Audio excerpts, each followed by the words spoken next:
আন্দোলনের দাপটেই অবশেষে পদত্যাগ করতে যাচ্ছেন পশ্চিমবঙ্গের মুখ্যমন্ত্রী মমতা বন্দ্যোপাধ্যায়। কলকাতার আর.জি. কর কাণ্ড ঘিরে গত কয়েকদিন ধরেই উত্তাল ভারতের পশ্চিমবঙ্গ। এমন পরিস্থিতির মধ্যেই এবার পদত্যাগ করার ইঙ্গিত দিয়েছেন রাজ্যের মুখ্যমন্ত্রী মমতা বন্দ্যোপাধ্যায়। এক প্রতিবেদনে এ তথ্য জানিয়েছে। এতে বলা হয়েছে, চিকিৎসকদের সঙ্গে সমস্যার মধ্যেই পদত্যাগ করতে রাজি বলে ঘোষণা করলেন মমতা। এ নিয়ে বিস্তারিত থাকছে প্রতিবেদনের বাকি অংশে। আর কেটিভি নিউজ 24 চ্যানেল থেকে আপনাদের সাথে আছি আমি মেহেদি হাসান। আর.জি. কর কাণ্ডের প্রতিবাদে গত মঙ্গলবার কলকাতার স্বাস্থ্য ভবনের সামনে ধর্নায় বসেন জুনিয়র চিকিৎসকেরা। এরপর গত দুদিন তাদের সঙ্গে দুইবার বৈঠকে বসতে চেয়েও পারেননি মুখ্যমন্ত্রী মমতা। বৃহস্পতিবার তৃতীয়বারের জন্য বৈঠক ভেস্তে গেছে। চিকিৎসকদের সঙ্গে বৈঠকের জন্য নবান্নে সভাঘরে 2 ঘন্টার বেশি সময় বসেছিলেন মুখ্যমন্ত্রী মমতা বন্দ্যোপাধ্যায়, কিন্তু বৈঠক হলো না। এরপর এক সংবাদ সম্মেলন করে মমতা জানালেন তিনি পদত্যাগ করতে রাজি আছেন, কিন্তু কেউ কেউ বিচার চান না। মুখ্যমন্ত্রীর সঙ্গে বৈঠকে প্রথম থেকেই চিকিৎসকদের দুটি প্রধান শর্ত ছিল। এক, বৈঠকের সরাসরি সম্প্রচার করতে হবে। 2, 30 জন প্রতিনিধি নিয়ে নবান্নে বৈঠক করবেন তারা। তবে এই 2 শর্তই আপত্তি জানায় মমতার সরকার। বৈঠক ভেস্তে যাওয়ার পর মমতা বলেন, 3 দিনেও সমাধান করতে পারলাম না, বাংলার মানুষের কাছে ক্ষমা চাইছি। যারা নবান্নের সামনে এসেও বৈঠক এলেন না তাদের আমি ক্ষমা করলাম। আমাকে অনেক অসম্মান করা হয়েছে, আমার সরকারকে অসম্মান করা হয়েছে, অনেক ভুল বোঝাবুঝি কুৎসা হয়েছে।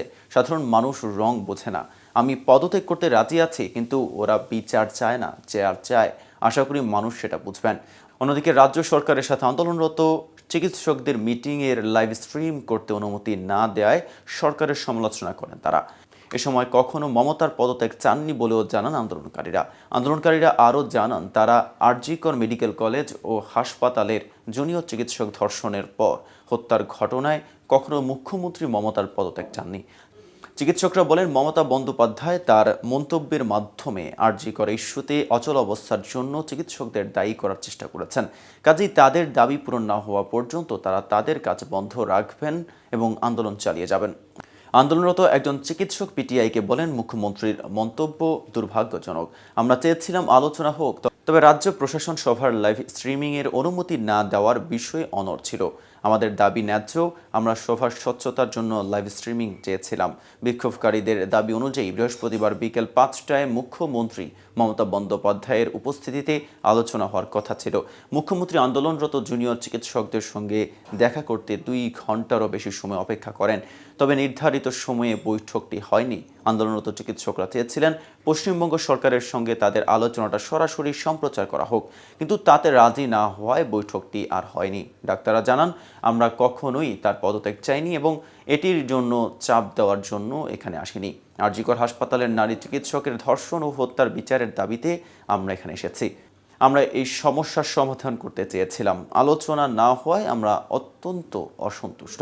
তবে আমরা এখনও প্রশাসনের প্রতিক্রিয়ার জন্য অপেক্ষা করব।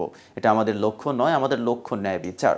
আমাদের 5টি দাবির কোথাও আমরা মমতার পদত্যাগ দাবি করিনি। আমাদের দাবি পরিষ্কার।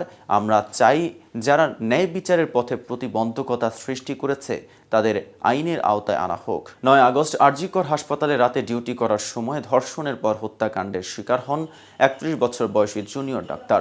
পরদিন সেমিনার রুম থেকে তার নগ্ন মৃতদেহ উদ্ধার করা হয়। এরপর বিক্ষোভে উত্তাল হয়ে ওঠে রাজ্য সহ পুরো দেশ। চিকিৎসকরা ধর্মঘট শুরু করেন। এর আগে সুপ্রিম কোর্ট গত মঙ্গলবার তাদের কাজে যোগ দেওয়ার নির্দেশ দিলেও দাবি আদায় না হওয়া পর্যন্ত কাজে না ফেরার ঘোষণা দেন আন্দোলনরত চিকিৎসকরা। আজ এ পর্যন্তই। নিত্য নতুন সকল আপডেট পেতে কেটিভি নিউজ 24 এর সাথেই থাকুন।